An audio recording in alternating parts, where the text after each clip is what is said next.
Hi everyone, and welcome to your daily dose of business news.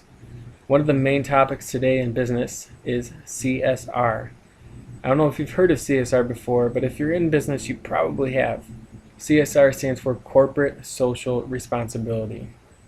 It's so important in businesses, and why is it important, you ask? That's a good question.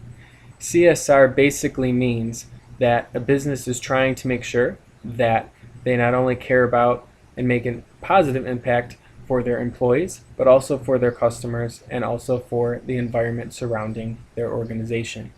Now, for many companies that are successful today, that means it's a worldwide initiative. So CSR is pretty important. And if companies neglect their responsibility for being a corporately social responsible business, there's a lot of things that can go wrong.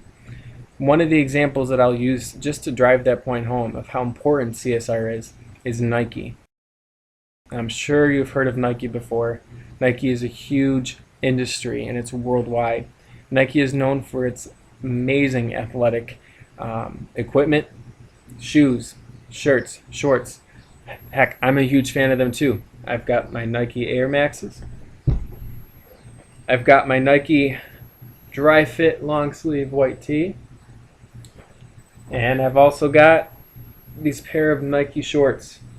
I've got hats and all the other stuff too, backpacks, all of that.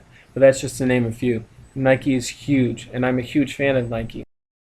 That back in the 1990s, Nike had employees report that they were actually only being paid 14 cents an hour in Indonesia.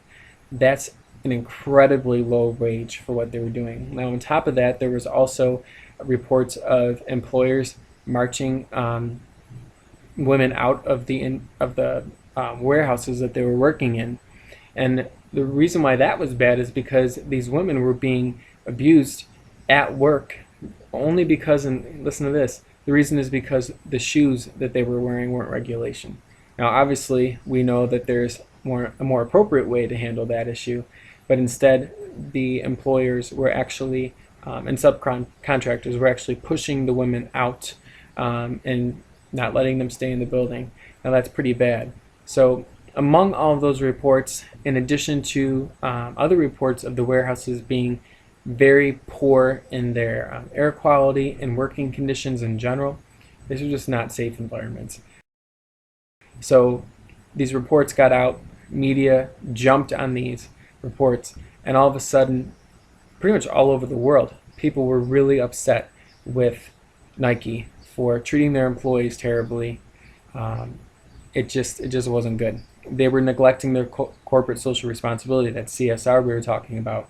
They were neglecting that for their employees, and that was a big deal to consumers. Nike had to react to that. Now, it's okay if a business fails on their CSR at times. It's going to happen. You can't really avoid it all the time. Now, obviously, it's best to be proactive about that and make policies that don't that try to keep you away from issues like that, like the one that Nike had, because that lasted all throughout the 1990s for them. Sales were dropping, and they had to lay people off because of all of the sales that were dropping due to this issue. One issue cost them 8-9 years of sales dropping, so pretty impactful. But now, obviously, like I said, you want to be proactive about this, but there are times where something like this will happen. So you have to be reactive. And in those moments, whether you're proactive or reactive, you have to strategically plan these initiatives so that you not only stay away from issues, but also can react to them quickly and get your company back on its feet before it's too late. So what Nike had to do was their executives and their leaders actually came together to strategically plan, how are we going to react to this? Now, what they ended up doing, there was a couple things. They had to address the issues in the warehouses in other countries. So first of all, they installed air purifiers to make sure that the air quality was a lot better in these warehouses for their employees. On top of that, they also had to increase the wages for their employees to at least minimum wage in those areas. So they did that. All these reports were coming in about the better conditions, and consumers responded and sales started increasing.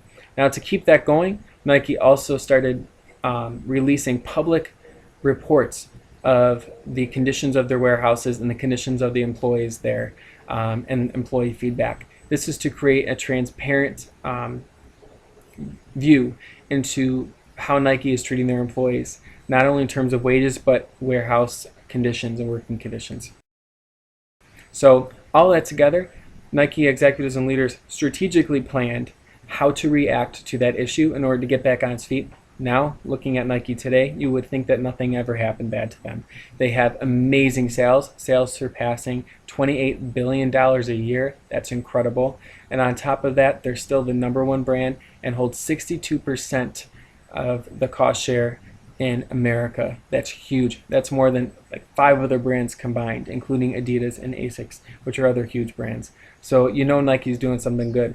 And you want to know why? Now that they've reacted to a CSR failure, what are they doing now? Guarantee you, they're strategically planning how to avoid that in the future, and they already have a game plan in place just in case something happens to go off track.